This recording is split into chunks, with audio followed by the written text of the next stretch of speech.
Hello and welcome po sa Pauka Sports. Pag-usapan natin ngayon itong nababalita allegedly na interesado daw itong Treasure Boxing Promotions dito kay Wonderboy.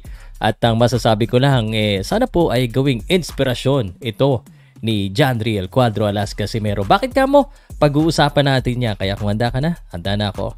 Intro muna tayo. Powcast Sports. If you're new here, don't forget to subscribe and hit the notification bell.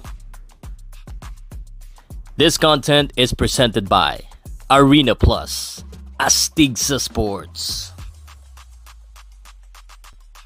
Mga kastig ko dyan. Anyway,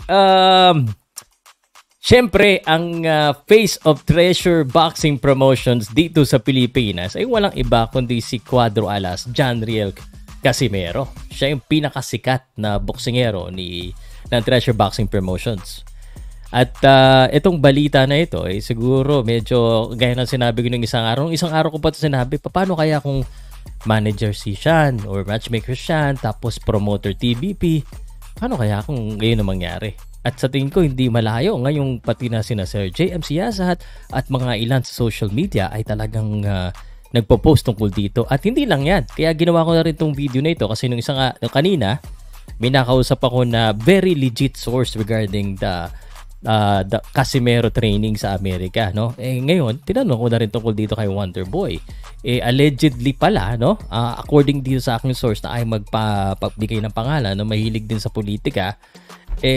Sabi, Wonderboy daw, interesado ang TBP. Allegedly po, hindi natin sure. Tingnan natin, baka sa susunod na araw, baka daw ipalaban next year.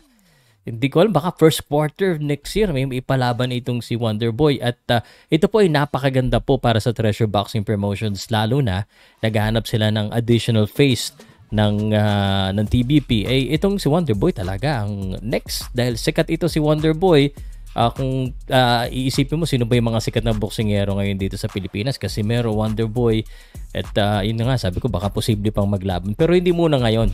I think Casimero, just in case, no, sana nga ang sa akin lang, no, kasi Casimero is 34 years old, ito bata pa si Wonderboy, baka ito yung gawing succession pero again, sana gawin itong motivation, inspiration po ni Casimero na mas galingan niya pa sa kanyang susunod na laban, kasi syempre ganoon naman talaga ang buhay, merong darating na mas bago, mas bata, at posibleng kumbaga pumalit sa iyo bilang isang star sa boxing.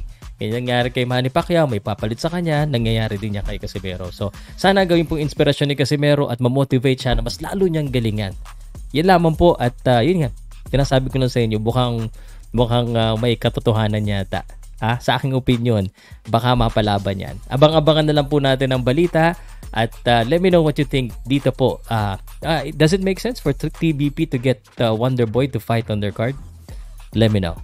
Comment nyo lang po.